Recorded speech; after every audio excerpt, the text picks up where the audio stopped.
আপনাদের সামনে এখন আলোচনা রাখবেন জনাব আমিরুল ইসলাম সাহেব, জেলা সভাপতি জামাতে ইসলামী হিন্দ দক্ষিণ দিনাজপুর। আমি ওনাকে আলোচনা রাখার জন্য আহ্বান করছি।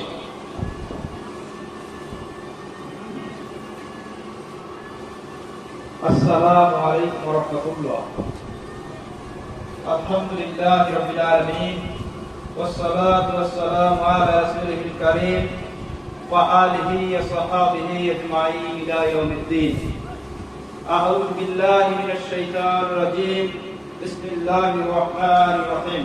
কুল হাল ইয়াস্তাবিল লাযীনা ইয়া'লামুন ওয়াল লাযীনা লা ইয়া'লামুন। আজকের এই উলামা সমাবেশে উপস্থিত মুহতারাম জনাব নুরুল ইসলাম মাদিনী সাহেব, সেক্রেটারি উত্তরবঙ্গ সংগঠন সম্প্রসারণ বিভাগ জামাতে ইসলামী হিন্দ পশ্চিমবঙ্গ, উপস্থিত শ্রদ্ধেয় ভাই উসমান গনি সাহেব, সেক্রেটারি যুব বিভাগ জামাতে ইসলামী হিন্দ পশ্চিমবঙ্গ, সেই সঙ্গে উপস্থিত জনাব মোহাম্মদ নুরুল্লাহ সাহেব, ব্লক সভাপতি জামাতে ইসলামী হিন্দ হরিরামপুর ব্লক, সেই সঙ্গে জামাতে ইসলামী হিন্দের অন্যান্য দায়িত্বশীল ব্যক্তিবর্গ এবং কর্মীবৃন্দ এবং আমাদের আহ্বানে আজকে এখানে উপস্থিত আমাদের মিল্লাতের দায়িত্বশীল ব্যক্তিবর্গ, ইমাম এবং ওলামায়ে কেরাম এবং সেই সঙ্গে এই মাদ্রাসার স্নেহের ছাত্রবৃন্দ, প্রত্যেকের প্রতি আমার আন্তরিক মুবারকবাদ, প্রীতি, শুভেচ্ছা ও অভিনন্দন। সর্বপ্রথমেই সেই মহান রব্বুল আলামিনের প্রশংসা জ্ঞাপন করছি, যেই মহান রব্বুল আলামিন আমাদেরকে খায়রা উম্মাহ করে পৃথিবীর বুকে প্রেরণ করেছেন এবং শুহাদা আলান নাস মানব জাতির কাছে সাক্ষ্য প্রদানকারী হিসেবে সাক্ষ্য প্রদান করার জন্য আমাদেরকে দুনিয়ার বুকে উত্থান করেছেন, দুনিয়ার বুকে নিয়ে এসেছেন। তো তিনারই সমস্ত প্রশংসা, তাই আমরা তার প্রশংসা জ্ঞাপন করি আলহামদুলিল্লাহ। অগণিত দরুদ ও সালাম অবতীর্ণ হোক আমাদের মহানবী হযরত মুহাম্মদ সাল্লাল্লাহু আলাইহি সাল্লামের প্রতি। আল্লাহুম্মা সাল্লি আলাইহি ওয়া বারিক আলাইহি। সম্মানিত উপস্থিতি, আপনারা অবগত হলেন জামাতে ইসলামী হিন্দ হরিরামপুর ব্লক শাখার পক্ষ থেকে আজকে এই বাগিচাপুর মাদ্রাসা প্রাঙ্গণে একটি ইমাম এবং উলামা সমাবেশের আয়োজন করা হয়েছে এবং এটা আয়োজন করা হয়েছে জামাতে ইসলামী হিন্দের পক্ষ থেকে পরিচালিত যে প্রচার অভিযান সুসংহত পরিবার সুসংহত সমাজ, সেই সুসংহত পরিবার এবং সুসংহত সমাজের প্রচার অভিযানের অংশ হিসেবে, তার কর্মসূচির অংশ হিসেবে আজকে এখানে আপনাদের সমাজের গুরুত্বপূর্ণ দায়িত্বশীল এবং প্রভাব সম্পন্ন মানুষ হিসেবে আপনাদেরকে এখানে আহ্বান করা হয়েছে। সম্মানিত ইমাম এবং ওলামায়ে কেরাম, আমরা আপনাদের সামনে আপনাদের কাছে এটাই বলতে চাই এই প্রচার অভিযান উপলক্ষে যে আপনারা সমাজের দায়িত্বশীল মানুষ, আপনাদের কোথায় মানুষ পরিচালিত হন, আপনাদের কোথায় জনসাধারণ আস্থা খুঁজে পান, আপনারা জনসাধারণকে পথ প্রদর্শন করেন, রাস্তা দেখান, বিভিন্ন সমস্যায় জনসাধারণকে আপনারা সুপরামর্শ দান করেন, ফলে সমাজ আপনাদের কাছে অনেক কৃতজ্ঞ এবং আপনারা সমাজকে অনেক কিছু দিয়েছেন, দিচ্ছেন এবং আপনারা নিজের যোগ্যতাকে, নিজের সমস্ত ধরনের যোগ্যতাকে নিংড়ে দিয়ে, নিজের সময়কে কাজে লাগিয়ে, নিজের ব্রেন বুদ্ধিকে কাজে লাগিয়ে, নিজের মন মস্তিষ্ককে কাজে লাগিয়ে, নিজের শ্রম ঘামকে কাজে লাগিয়ে আপনারা মিল্লাতকে এগিয়ে নিয়ে যাওয়ার জন্য আপনারা সর্বাত্মক প্রচেষ্টা চালিয়ে যাচ্ছেন। এজন্য জামাত ইসলামী হিন্দের পক্ষ থেকে আপনাদেরকে আমরা কুর্নিশ জানাই, আপনাদেরকে আমরা ধন্যবাদ জানাই, আপনাদেরকে আমরা শুকরিয়া জানাই যে আপনারা মিল্লাতকে এগিয়ে নিয়ে যাওয়ার জন্য আপনাদের সমস্ত ধরনের যোগ্যতা দিয়ে আপনারা কাজ করে যাচ্ছেন এবং মিল্লাতকে পথ দেখিয়ে যাচ্ছেন। সম্মানিত সুধী, আজকে এই যে আসর সুসংহত পরিবার এবং সুসংহত সমাজ, এই যে কথাটুকু যার অর্থ হচ্ছে যে আমাদের পরিবারগুলো যদি সুন্দর হয়, পরিবারগুলো যদি ভালো হয়, তাহলে আমাদের সমাজ সুন্দর হবে, সমাজ ভালো হবে। আমরা যদি আদর্শ সমাজ উপহার পেতে চাই, তাহলে আমাদের পরিবারগুলোকে আদর্শ পরিবারে পরিণত করতে হবে।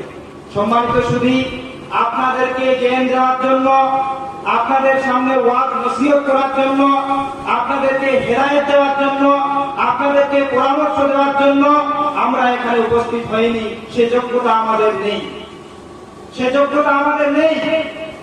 আমরা শুধু এই জন্যই এখানে হাজির হয়েছি, এই জন্যই এখানে উপস্থিত হয়েছি যে আসুন আমরা আমাদের সমাজের দিকে একটু তাকিয়ে দেখি যে সমাজ কিভাবে চলছে, আমাদের দেশ কিভাবে চলছে, এবং এইভাবে সমাজ যে পরিচালিত হচ্ছে, এইভাবে সমাজ পরিচালিত হতে হতে আমাদের বর্তমানে আমাদের পৃথিবীতে থাকা অবস্থায়, দুনিয়াতে থাকা অবস্থায়, আমরা এর সাক্ষ্য থাকা অবস্থায়, আমরা এর প্রমাণ থাকা অবস্থায় দুনিয়ার সমাজ, আমাদের দেশের সমাজ, আমাদের পাড়া গ্রামের সমাজ, আমাদের ছাত্র যুব সমাজ, আমাদের মহিলা সমাজ, আমাদের মুসলিম সর্বসাধারণের সমাজ যদি এভাবে পরিচালিত হতে থাকে, আমরা দুনিয়া থেকে যখন বিদায় গ্রহণ করে মহান রব্বুল আলামিনের সান্নিধ্যে পৌঁছাবো, আল্লাহ যদি আমাদেরকে জিজ্ঞেস করেন তোমাদের সমাজে সুদ প্রতিষ্ঠিত ছিল, তোমাদের সমাজে ঘুষ প্রতিষ্ঠিত ছিল, তোমাদের সমাজে পণ প্রথা প্রতিষ্ঠিত ছিল, তোমাদের মুসলিম সমাজে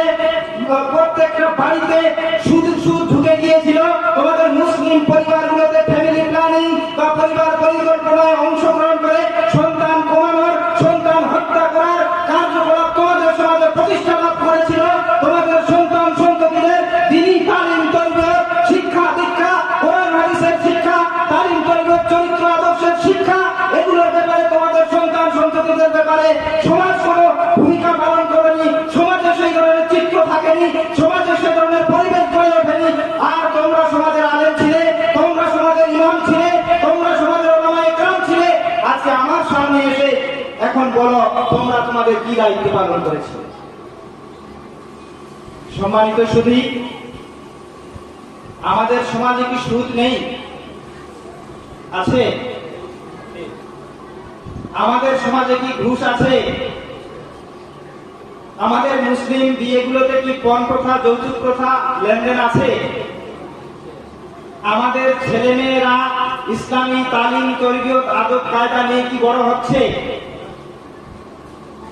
আমাদের ফ্যামিলিগুলোতে যে সাংসারিক দ্বীনি শরীয়তের মাপকাঠিতে যেভাবে ফ্যামিলিগুলো বা পরিবারগুলো পরিচালিত হওয়া দরকার তা কি হচ্ছে? আমাদের প্রত্যেকটা গ্রামে গ্রামে আমরা নামাজ কায়েম করেছি। আল্লাহ রাব্বুল আলামিন কোরআন মাজিদে বললেন আকিমুস সালাত, তোমরা নামাজ কায়েম করো।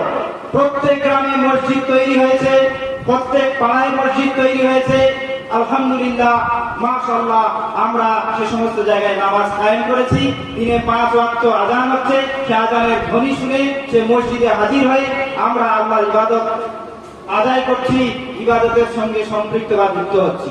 কিন্তু যদি প্রশ্ন করা হয় একটা গ্রামে যেখানে 100 পরিবার আছে, এই 100 পরিবারের মধ্যে কয়টা পরিবারের নামাজ কায়েম আছে? অর্থাৎ আমার পরিবারে 5 জন লোক আছে, আমরা 2 জন নামাজ পড়ি, 3 জন পড়ি না। আপনার পরিবারে 10 জন আছে, 5 জন নামাজ পড়েন, 5 জন পড়েন না। আর কারো পরিবারে 6 জন লোক আছেন, 3 জন নামাজ পড়েন, 3 জন পড়েন না। এরকম যদি প্রত্যেকটা গ্রামে সার্ভে করা হয়, সমীক্ষা চালানো হয়, তাহলে প্রত্যেকটা গ্রামে যে ফ্যামিলি বা পরিবারগুলো আছে, সেই পরিবারগুলোতে খুবই ন্যূনতম সংখ্যক খুঁজে পাওয়া যাবে যে সবাই নামাজি বা সেই পরিবার নামাজ কায়েম আছে। আল্লাহ রাব্বুল আলামিন কোরআন মাজিদে বলেছেন ইয়া আইয়ুহাল্লাযীনা আমানু কু আনফুসাকুম ওয়া আহলিকুম নারা, হে ঈমানদারগণ, তোমরা নিজেরা জাহান্নামের আগুন থেকে বাঁচো এবং তোমাদের পরিবারের লোকজনদেরকেও জাহান্নামের আগুন থেকে বাঁচাও।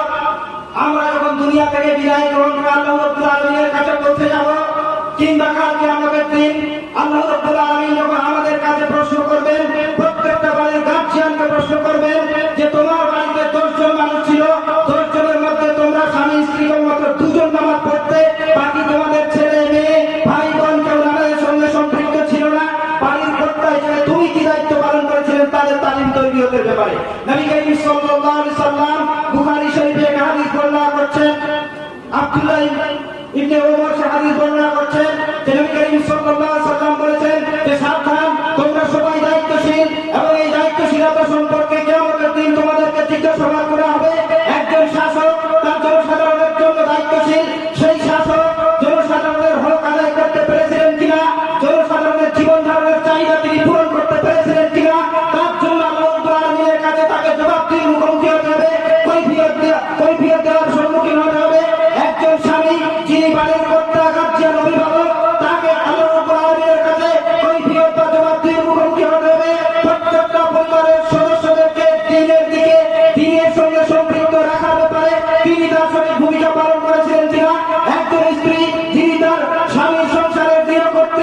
স্বামীর সংসারের যে গৃহিণী তাকে জিজ্ঞাসাবাদ করা হবে স্বামীর সংসার রক্ষণাবেক্ষণ করার ক্ষেত্রে, তার সন্তান সন্ততি প্রতিপালনের ক্ষেত্রে, ছেলে মেয়েদেরকে তিনি তার অন্তর্গত শিক্ষা দীক্ষা দেওয়ার ব্যাপারে, তাদেরকে সঠিকভাবে গড়ে তোলার ব্যাপারে, তার নিজের ইজ্জত সম্ভ্রমকে রক্ষা করার ব্যাপারে, হেফাজত করার ব্যাপারে, তার মাধ্যমে তার স্বামীর ইজ্জত সম্ভ্রমকে রক্ষা করার ব্যাপারে সেই স্ত্রী সঠিক দায়িত্ব পালন করেছিলেন কিনা, তাকেও কাল কিয়ামতের দিনে আল্লাহ রাব্বুল আলামিনের কাছে জবাবদিহি বা কৈফিয়তের সম্মুখীন হতে হবে।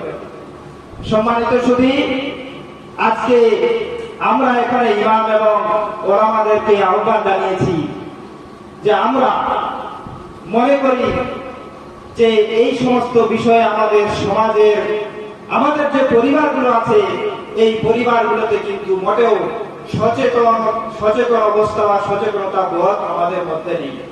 আমরা নিজের খেয়াল খুশি মতো ইচ্ছা মতো আমরা চলাফেরা করছি, জীবনযাপন করছি, এই সমস্ত বিষয়গুলোকে আমরা খুবই অবহেলার সঙ্গে আমরা কিন্তু এগুলো পার করে দিয়ে চলে যাচ্ছি। সম্মানিত সুধী, আমাদের প্রত্যেকটা গ্রাম থেকে আমরা যেই গ্রাম থেকে এসেছি, যেই পাড়া থেকে এসেছি, আমরা আপনাদেরকে এজন্যই এখানে আহ্বান করেছি যে আমরা যদি পরিবারগুলো প্রত্যেকটা গ্রামের সমস্ত পরিবারকে ঠিক করতে পারি তাহলে সমাজ আমাদের এমনিতে ঠিক হবে। একটা উদাহরণ দেওয়া যায়, ধরেন এই বাগিচাপুর গ্রাম, এখানে ধরেন যে 500 পরিবার আছে, তো 500 পরিবারের মধ্যে প্রত্যেকটা পরিবারের গার্জিয়ান বা কর্তা এবং অভিভাবিকা বা গৃহিণী তারা যদি ডিসিশন নেন, সিদ্ধান্ত নেন যে আমরা নিজের পরিবারকে ঠিক করব, এই সিদ্ধান্ত নেওয়ার পরে তারপরে যদি তার কাজ শুরু করেন, 1 বছর 2 বছর 3 বছর 4 বছর 5 বছর ধরে যদি তারা তাদের কাজে সফল হন এবং সফলতার মূল্যায়ন করতে গিয়ে যদি দেখা যায় যে 90% ফ্যামিলি সফল হয়েছে, 100টার মধ্যে 90টা পরিবার এই কাজ করতে সফল হয়েছে, তাহলে 500-র মধ্যে 450টা পরিবার আদর্শ পরিবারে পরিণত হবে। যে আদর্শ পরিবারে কি হবে?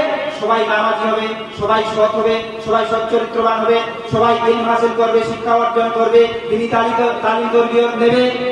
তাহলে 500-র মধ্যে 450 পরিবার যদি আদর্শ পরিবারে পরিণত হয়, তাহলে এই বাগিচাপুর মসজিদের ইমাম সাহেবকে বা খতিব সাহেবকে ওই মিম্বরে দাঁড়িয়ে আর চিৎকার চেঁচামেচি করে বলতে হবে না যে মসজিদে নামাজি নাই কেন, ফজরের সময় 5 জন নামাজি কেন, জোহরের সময় 7 জন নামাজি কেন, আসরের সময় 6 জন নামাজি কেন, মাগরিবের সময় 10 জন নামাজি কেন, এশার সময় 20 জন নামাজি কেন।